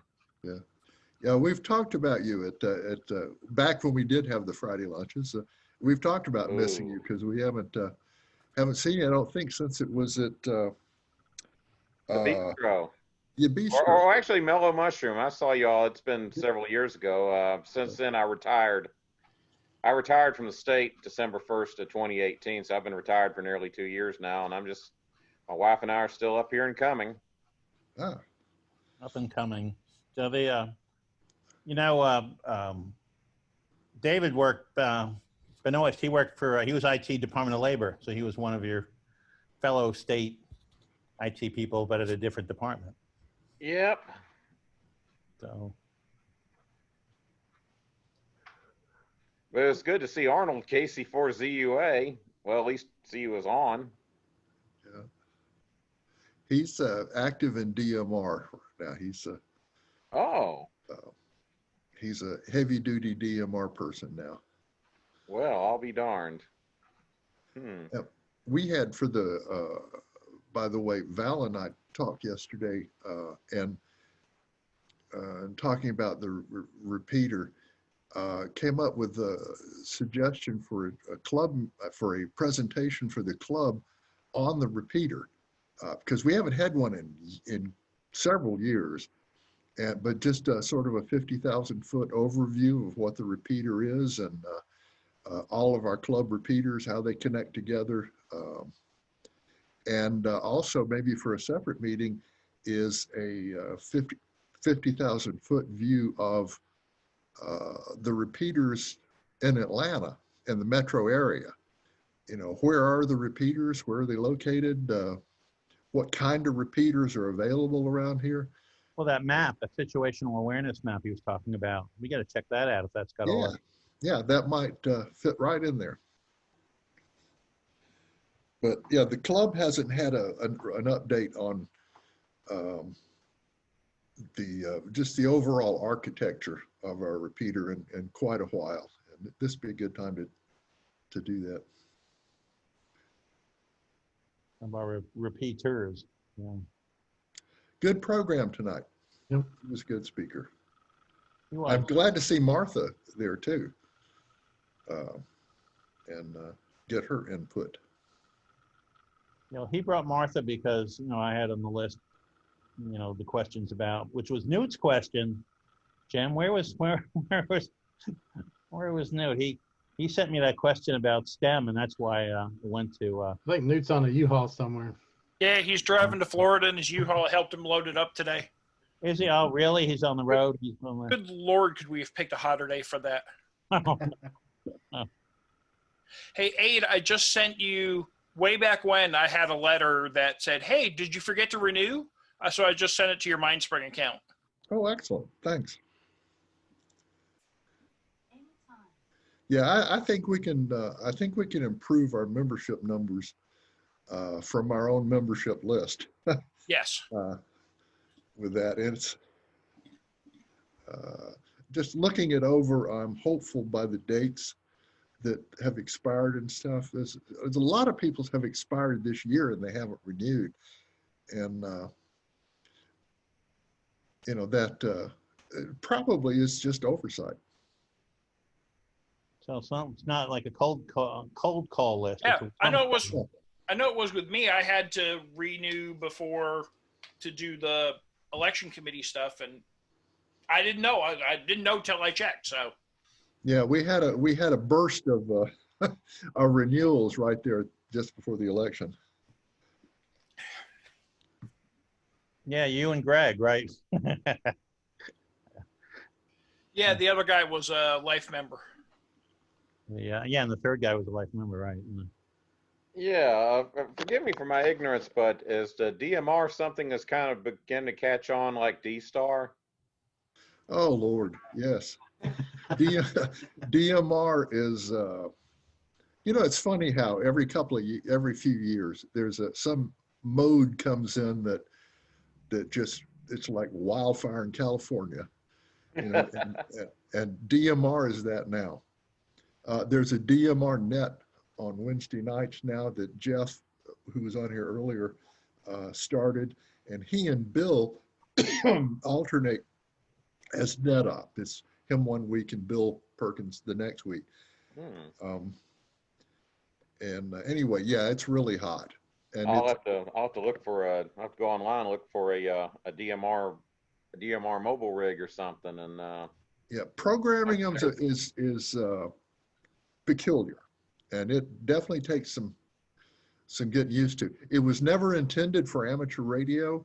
It was Motorola was used as a professional setup for Motorola, and it's got all kinds of partitioning and things in it. There's one right there. Yeah. Oh, is that a real Motorola radio there, Tim? Has it got like the trunking and all that? Say like the commercial 800 for like public safety. Similar, but Steve, all the stuff is out there. If you want to ping me, I'll be more than happy to catch up. Cool, man. Cool, man. Yeah, it's it uses a vocoder chip. In fact, it uses version 2, whereas D-Star uses version 1. So, and they're incompatible. So your D-Star radio cannot do DMR. But the vocoder 2 chip is supposed to just be better. It has supposed to have clearer radio and all that. Personally, they both sound pretty much the same to me. They each has a slightly different problem with vocals, but they're both clear. They both have the same thing of you can talk to anybody anywhere in the world. And you can talk to somebody. There was a guy, for example, that used to voice over IP, right? Yeah, that used to call in from Manila. He was a regular on local, the state group, and he was clear as a bell. So anyway, yeah, it's hot. It's the latest fad. And I have to find out if there's like a DMR repeater in Forsyth, like on Sawney Mountain or nearby. Would not surprise me. There's a bunch of DMR repeaters around, including the ARC. And we have a DMR. Yeah, we have a DMR repeater. If you don't have a repeater, Steve, there's you can get a box called a hotspot, and you give it internet connection, and it'll talk to your radio. So that's like your little local repeater in the car. Yeah, like I can't hit the ARC DMR repeater from where I live now. In fact, I can't hit the 2-meter repeater from where I live now. But with the DMR, I have a little hotspot. You can buy it as a kit from HRO or online from any number of vendors, and there's a bunch of different varieties of the hotspots.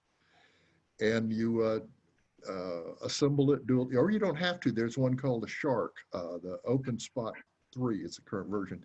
You can buy it, and it is plug and play. Very easy to get going with. So I use my DMR radio. I use my DMR radio. It goes through the hotspot into the internet and out to other places. Well, it's like Robin's D-Star dongle. Yeah. Yeah. There you go. So basically the hotspot is something I put in, hook into my Wi-Fi network. Yeah. Yeah, you connect it up to a Pi, or if it's standalone, you just hook it up to your Wi-Fi. Oh, okay. Well, that's easy. And the hotspots are not very expensive. You can get the one that HRO sells. What is that called? It's hang on, I got one right here. They're less than $100. It's a Zoom Spot. Zoom Spot, yeah, Zoom Spot. And there are a lot of varieties of those things too. You can buy in kits or pre-assembled, and you can buy duplex ones. Most of them will handle D-Star and DMR separately, but on the same hotspot. Anyway, yeah, it's a big thing right now. Well, since I'm kind of sequestered like a lot of folks, good way to get back into the hobby. Yep. Yeah, go Yes. for it. There's a lot of And weird. talk to you guys, you know? The Yeah, thing go that for it. the thing that drives people nuts about DMR is that since it wasn't made for amateur radios, it's not designed to be easy to use. And there's something, you have to write something called a code plug, which you know, when you program your regular radio, you got to tell it your repeaters and the PO Right. tones and that kind of stuff.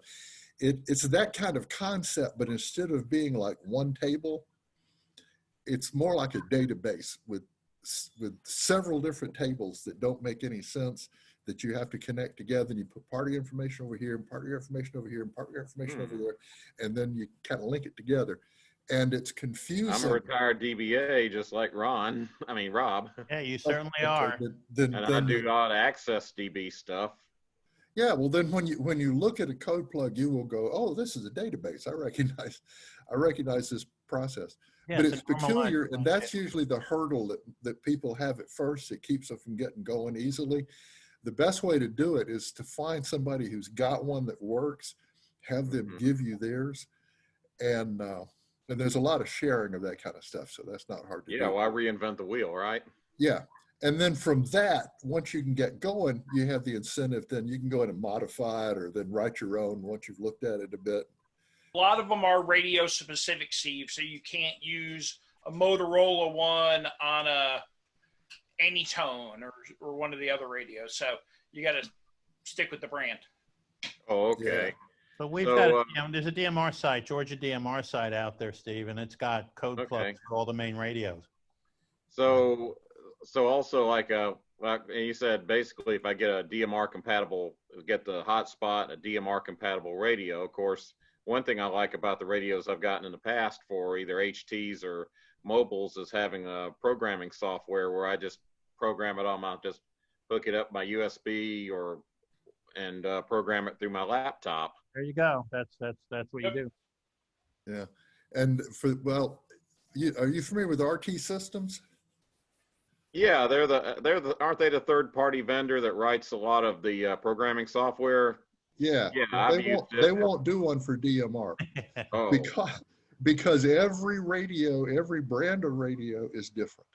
And they have not yet chosen to get into it, and there is no standard way of doing code plugs. So Bill wrote his own software. He wrote his own programming software to work with various radios, so he can pull his stuff into one programming thing and have it output the code plugs for the different radios. But it's it's something. It's new. There's a lot of stuff to learn with it. But it's fun. And there's a little hurdle to get. Like I say, the code plug is a hurdle to get over, and there's a lot of new terminology and things that don't make sense that you just have to accept because it wasn't designed for amateur radio. Amateur radio, yeah. I guess designed more for commercial purposes. Yeah, it was designed for police departments, fire departments, bus companies, trucking companies. Yeah, folks like MARTA use it, and so they can have one radio system, but the cops are on one channel and the bus drivers are on another. Oh, okay. So I guess in that case, to give them say with MARTA, the police, or what you talk about, like MARTA and the MARTA police, or it's time division multiplexing, if that means anything to you. Okay.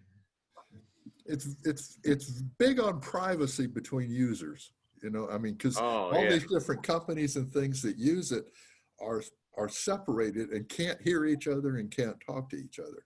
So a company can hand somebody, a policeman can hand them, for example, a radio and say, here it is, you're set up, you're ready to go.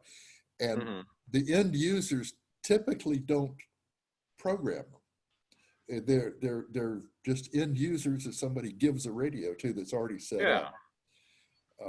Hams, of course, can't stand that. They want to tinker and do it themselves. Well, that's why we're hams, that's why we're IT guys, Yeah. Right. You know, we're the ones that put the applications together and give it to the end user, and then the end user comes back and tells us it sucks. Right? Yeah. That's about it. Well, that's good, man. Well, I appreciate it a lot, and hope that you guys can do this next time on Zoom, and I'll put it on my calendar. All righty. Yeah, We have had, and I'm mushrooms sure we'll have going again in the future, club programs on Yeah. DMR. Yeah, hope to see you at lunch sometime when we get lunches going again. Yeah. Sure, man. Well, I guess it's probably about time for everybody to call tonight. But anyway, it's just great to see y'all. Thanks for letting me come on in and have a virtual eyeball QSO with y'all. And by the way, Jim, I've been enjoying your COVID stuff. Oh, thank you. Isn't that great? He's doing a good job on that. I was doing kind of something very low techish for a while initially for Lions Club for Georgia, where we were tracking COVID numbers. It's hard to keep up with the state, but yeah. Good thing about being retired is I have time to do it every day. Yeah. Yeah, and Jim's got a lot of followers on that too. I do. Yeah. I do, particularly over on Reddit. I've got a good group of folks. Wow. So, yeah, it's fun. There'll be a conspiracy theory about you that you're going to prevent COVID from getting cured because then your daily graphs will go away. I'm fine with that. Well, you know what? You know what's going to happen? I'm going on a road trip next week, and it's going to blow up while I'm gone. I'm sure it is. So if it does, it's my fault. Know who to blame. That's right. And if you don't see me for a while, it's because I decided to drive by the Mount Weather FEMA station, and they said, no, we had enough of you. Just come in and we're putting you in the basement. Oh, are you going to be up that way? Yeah. Mount Weather's a cool place. I'm doing Great Smokies to Blue Ridge Parkway to Shenandoah. Ooh. All the way up. Steve, Nice. oh yeah, you're the road geek. You'd like that. Yeah, man, I would. I've driven part of the Parkway. It is beautiful. I mean, if you got all the time in the world and don't mind going 45 miles an hour. In fact, one of my fun memories of going up Parkway was probably about, I guess about 14, 15 years ago. I took my HT up. I had my HT and I went up to Mount Mitchell and did the ultimate mountain topping, hitting a repeater in Knoxville. It was pretty cool. It's like I was literally shrouded in the clouds. Yeah, Bill talks about Mount Mitchell. Yeah, apparently you can hit a lot of stuff from it, and you can get to it from a lot of places. Yeah, and that day was cloudy. It was like literally there was nothing. I couldn't see it. It was almost like being up there and having a QSO with Jesus or something. Well, I'm hoping to stop up there next week, so maybe I'll make a few contacts along the way there. I did the Parkway last year, just the Parkway part, and I didn't get to Mount Mitchell. We did some other stuff instead. So this year, Mount Mitchell's on my list, and a few other places I didn't stop at. Yeah, if you're over there, you got to do Asheville. I did. Asheville was one of the things I did last year. So this year, my niece and her husband live in Asheville. They're physical therapists. Oh, cool. Yeah, beautiful place. Went up there for their wedding a few years ago. Yeah, it's supposed to be great up there. I've got a friend who lives, she's a little west of there, and yeah, it just sounds wonderful. Mm-hmm. Yep. Yep. And my brother Chris, who was former N4PNT, of course, he's now, I don't know if he's renewed his license, but he's WI3V. He finally retired from the Navy just a few years ago. He was in Dubai for a few years. Now he's in Irwin. Now he's up in Northeast Tennessee working a nuclear contract up there. Nuclear contract? Yeah, a place called Irwin, Tennessee. There's some nuclear place. I think they do defense nuclear contract, something like that. It's his bag. Yeah, he commanded a sub, right? Yeah, he did. Yeah, that was something. Yeah, he did. I gotta run, guys. I'll leave this up, but I gotta go make some phone calls before it gets too much later. So. All right. Well, good to see Enjoyed you, seeing John. you, Steve Gonna be and alive Mike. too. It was good to see you, Steve and Mike. And I think it was Andy Kills that sent something to the radio club here the other day about a fundraiser on his club. I guess he's president of the Zombie Apocalypse Club out in Phoenix or something. I forget. Zombie Apocalypse. Is that- Whatever. It was some strange name, but he's the president of the club out there now, and he's a blast from the past too. That was good to see. Somebody invited me to some Metro Tactical Club thing the other day. I have no idea what that is. It's probably the Sounds one like- we had sounds at our like a Ham bunch Fest a of- couple years ago. Sounds like somebody. Sounds like a bunch of people who be on Ham Sexy. It could. Whackers. Whack. You'll have to give us a report, Jim. I'll Yeah. see. All right, I'm gonna check it. I'll leave this up. Y'all can finish chatting. Yeah. All right. See y'all later. Oh boy. That speaking of whackers, that reminds me. I think the craziest one I ever saw was probably on 316, where somebody had bought a old public police Crown Vic, and I think it had like amateur radio communications and all sorts of antennas and whatnot. And I mean, even as a ham, I was just kind of rolling my eyes and shaking my head. Arnold's got one of those.